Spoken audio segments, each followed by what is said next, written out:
quelle serait selon vous la direction à donner à la diplomatie camerounaise dans les prochaines années si vous deviez conduire aux destinées de ce pays? En diplomatie, d'ailleurs, comme dans bien d'autres domaines, je me laisse guider d'abord et essentiellement par les intérêts du Cameroun. C'est ça qui guidera mon action diplomatique comme ma politique économique et autres. Où se trouvent les intérêts du Cameroun? Comme vous le savez, je ne vous apprends rien, la diplomatie comme la politique étrangère est essentiellement fluctuante et se reconçoit régulièrement, se redéfinit en permanence au gré des intérêts de chaque État. Ça n'est jamais figé, il n'y a pas d'amitié éternelle entre les États. Il y a des amitiés qui peuvent se définir en fonction des problèmes qui se posent et des objectifs visés par les uns et les autres. Et j'ai à cœur, en ce qui me concerne, que l'on cesse de croire que les Africains ne savent pas où ils vont. Je voudrais que mon pays, demain, mène une politique qui soit vraiment guidée par ses intérêts. À cet égard, effectivement, il vous surprendra, donc pas que je dise que la politique étrangère du Cameroun sera guidée par le pragmatisme. Et ce sera une politique de présence, effective. Le non-alignement, aujourd'hui, n'a plus tellement de sens, d'ailleurs, parce que le monde qui était coupé en deux à l'époque n'est plus exactement le même, même si on voit ça et là des actes qui donnent l'impression qu'on veut retomber dans la guerre froide, mais c'est autre chose. D'ailleurs, on n'a plus un monde divisé entre les communistes et les capitalistes, et au milieu, un tiers monde qui se cherche et qui ne veut pas s'aligner. Aujourd'hui, on est dans une compétition globale, où chacun cherche à préserver du mieux possible ses intérêts et peut faire des alliances en fonction des intérêts qu'il poursuit. C'est ce qui va guider notre politique. Donc, nous allons essayer d'être présents d'abord sur la scène sous-régionale et continentale. C'est là-bas que ça commence. Notre pays était très fort dans les années 60-70 de sa diplomatie parce que c'était une diplomatie qui était présente partout où il y avait des grandes questions qui l'interpellaient. Il ne vous aura certainement pas échappé que le premier président, Amadou Ahidjo, n'avait manqué à aucun sommet de l'OUA pendant toute sa durée au pouvoir.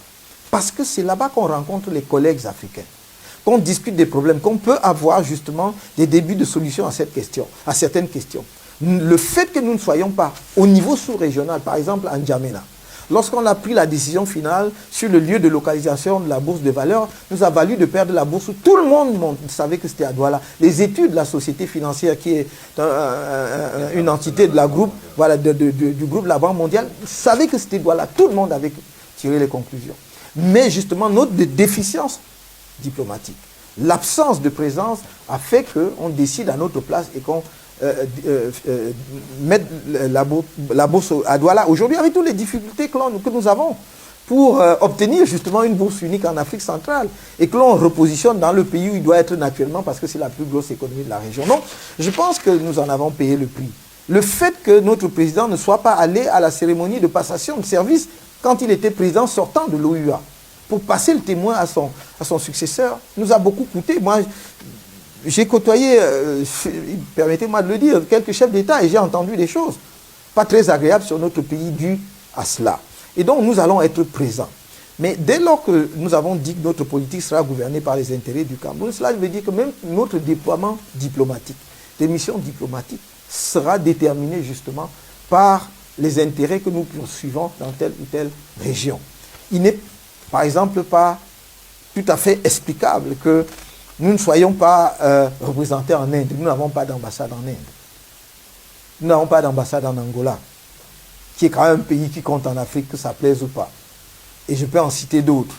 Donc il va falloir, si nous disons que nous voulons développer des partenariats, y compris sur le plan technologique avec l'Inde, il va falloir être présent. Et non pas un ambassadeur qui va partir de loin pour couvrir un pays qui a 1,2 milliard d'habitants quand même sur la Terre. Donc il y a là des choses qui me paraissent étranges, cependant que nous maintenons par ailleurs, n'est-ce pas, des ambassades dans des pays où je ne suis pas sûr qu'effectivement nos intérêts en termes de coopération justifient toute une ambassade dans ces pays-là. Donc voilà ce que je pourrais dire à cet égard. Ce ne sera pas une politique étrangère idéologique, ce sera une politique étrangère pragmatique guidée par le souci de préserver les intérêts du Cameroun. Est-ce que vous avez l'impression que le Cameroun, en ayant signé les accords de partenariat économique avec l'Union européenne, en étant le seul pays en Afrique centrale à l'avoir fait, se marginalise dans la région? Je pense de toute façon que ces accords ne sont pas bons pour nous. Jusqu'à présent, personne ne m'a donné une explication rationnelle à la raison pour laquelle nous avons signé ces accords de partenariat économique. J'ai entendu quelquefois dire que oui, c'est parce que il y avait un certain nombre de produits camerounais qui ne seraient pas entrés sur le marché européen à une date donnée si nous n'avions pas signé les accords. J'ai entendu en particulier parler de l'aluminium et je crois quelquefois aussi de la banane. J'ai toujours dit, si nous prenons l'aluminium, le marché de l'aluminium n'est pas, et surtout ces dernières années, n'était pas déterminé par la consommation européenne. Les plus grands marchés de consommation étaient hors d'Europe. Et donc, si le Cameroun voulait continuer à exporter son aluminium tout en préservant son avenir économique en ne signant pas les accords de partenariat, il aurait pu, même si ces marchés traditionnels se trouvent en Europe, essayer d'explorer d'autres marchés.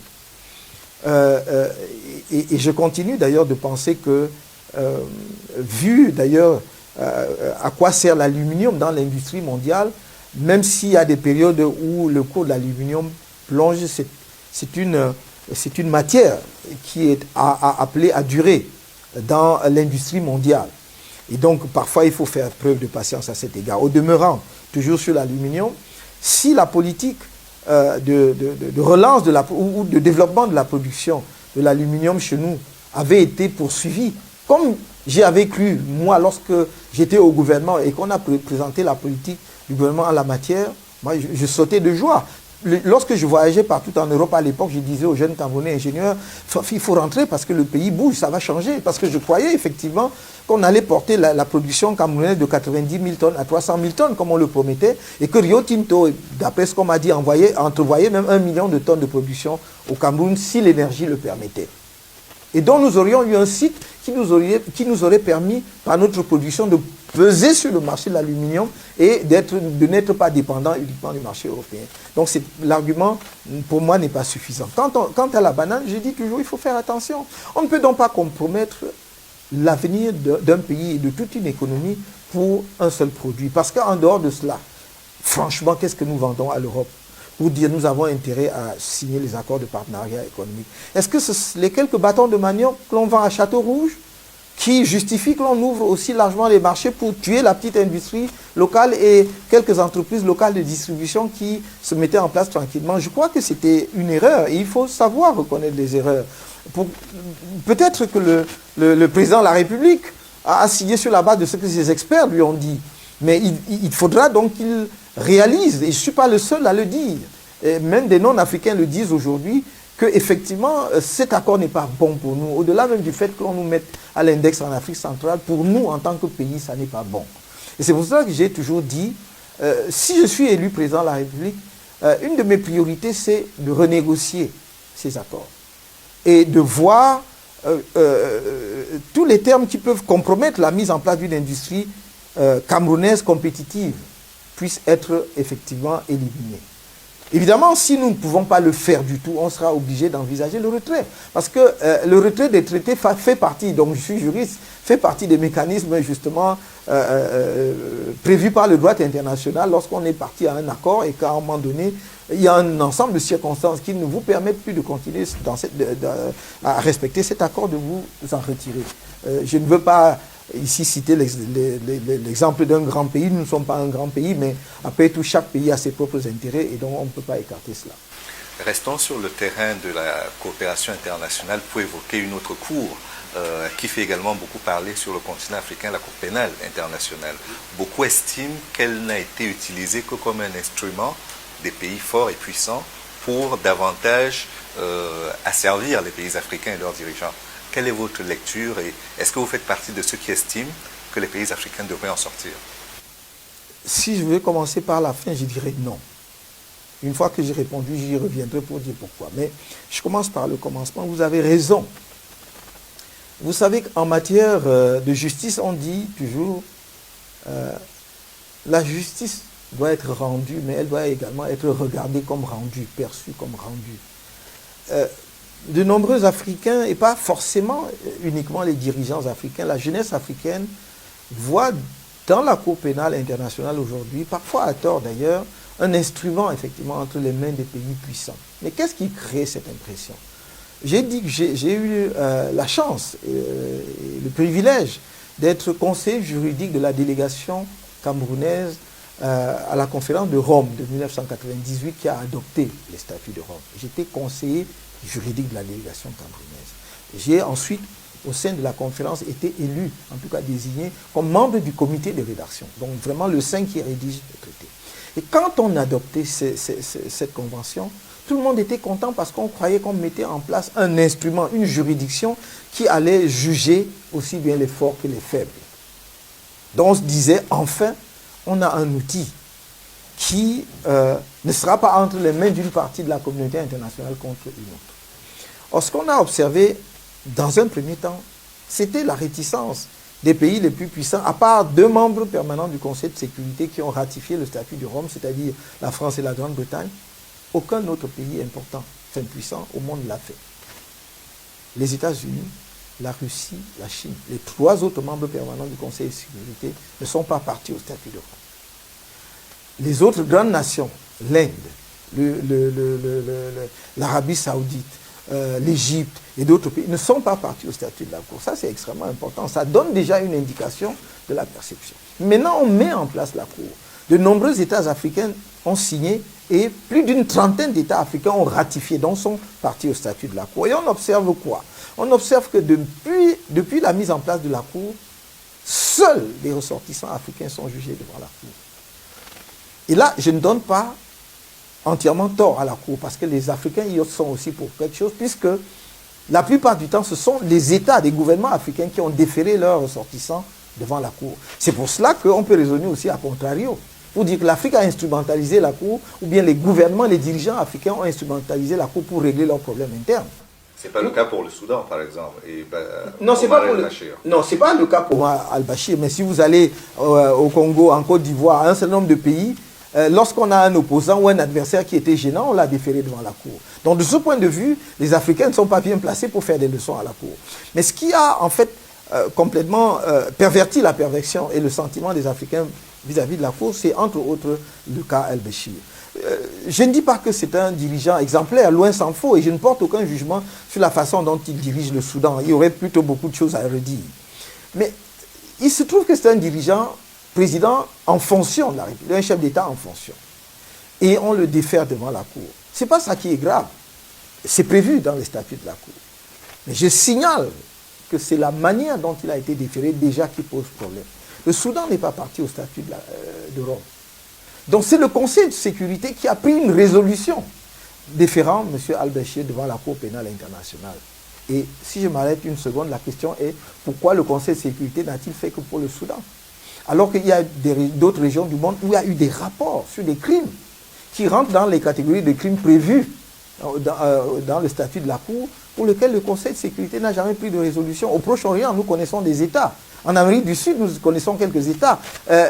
Au Moyen-Orient, c'est-à-dire un peu plus proche, vers l'Afghanistan, il y a d'autres. Mais pourquoi il n'y a que les Africains qu'on a déférés devant la Cour? Donc le Conseil, le même Conseil de sécurité, aurait pu montrer justement son objectivité en prenant des résolutions pour demander à la Cour d'ouvrir des enquêtes contre ces autres dirigeants. L'a pas fait.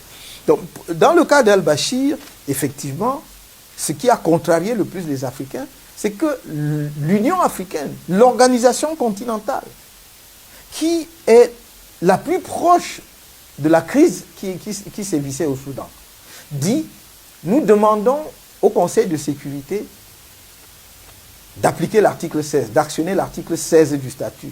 Lequel article dit que le Conseil de sécurité peut demander la suspension pendant 12 mois des poursuites contre une personne déférée devant la Cour pénale internationale. L'Union africaine demandait ce délai pour lui permettre d'investiguer au Darfour, puisqu'il y avait une équipe de médiateurs désignée pour le Darfour, qui était conduite d'ailleurs, je crois, par le président, l'ancien président sud-africain Thabo Mbeki, et le Conseil de sécurité n'y a pas répondu. Même par pure courtoisie, n'a rien dit. Et ça, les Africains ont pris ça, ils ont ressenti cela très mal.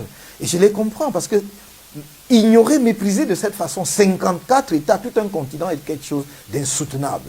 Et ce qui est amusant, c'est que Le Conseil de sécurité qui prend ces résolutions, je vous ai dit qu'il n'y a que 2 États parmi les 5 membres permanents qui ont ratifié. Voilà donc des États qui ne sont pas partis au statut de la Cour, qui utilisent la Cour pour régler des problèmes.